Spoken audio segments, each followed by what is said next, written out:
வணக்கம் மாணவர்களே, இன்று 10ஆம் வகுப்பு இயற்பியல் அலகு 5 ஒளியியல் ரோமன் அதாவது புத்தக வினா 8இல் உள்ள கணக்கீடுகள் 2வது வினா பார்க்க போறோம். வானத்தில் மின்னல் ஏற்பட்டு 9.8 வினாடிகளுக்கு பின்பு இடியோசை கேட்கிறது.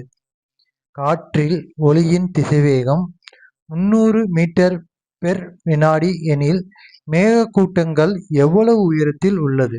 சரியா, கொடுக்கப்பட்டது பாருங்க. இடியோசை கேட்க எடுத்துக்கொண்ட காலம் கொடுத்துருக்காங்க. t ஈக்குவல் டு என்னது 9.8 வினாடின்னு எழுதிடணும். அடுத்து பாருங்க, காற்றில் ஒளியின் திசைவேகம். இந்த காற்றில தான் என்னது இடியோசை பரவுது, அதோட திசைவேகம் அதுக்கு ஈக்குவலாக தான் இருக்கும்.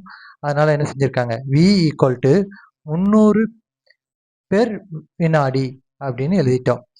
இப்போ நமக்கு என்ன கேட்கம்னா உயரம் என்னன்னு கேட்காங்க.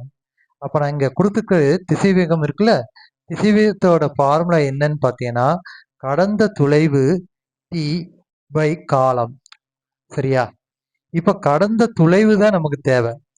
எவ்வளவு தூரம் கடந்திருக்கோ அதான் தேவை. அப்போனா நம்ம இதை எப்படி எழுதிக்கிடாம்னா கடந்த தொலைவு, அதாவது ஒளி கடந்த தொலைவு.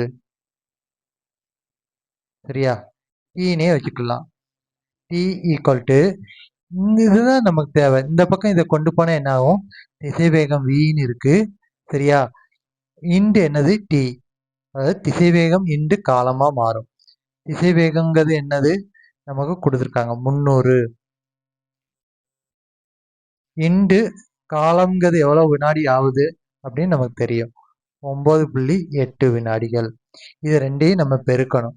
அதாவது 300ஐயும் 9.8ஐயும் பெருக்குதோம்.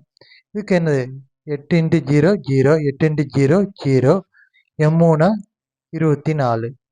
அடுத்து 9 இன்ட்டு 0 0, 9 இன்ட்டு 0 0, 93 27. 0க்கு 0, 0 ப்ளஸ் 0 0, 0 ப்ளஸ் 4 0, 2 ப்ளஸ் 7 9. அடுத்து 2 அப்படியே இறக்கிருங்க. சரியா, இப்போ பாயிண்ட், அதாவது டெசிமல் எத்தனை பாயிண்ட்டுக்கு அடுத்து இருக்குன்னா ஒரு டெசிமல். அப்போனா இங்கே ஒரு டெசிமல் தாண்டி புள்ளி வச்சுக்கோங்க. சரியா, கிடைக்கப்பட்ட விடையை இப்போ என்ன செய்யணும், அதாவது 2940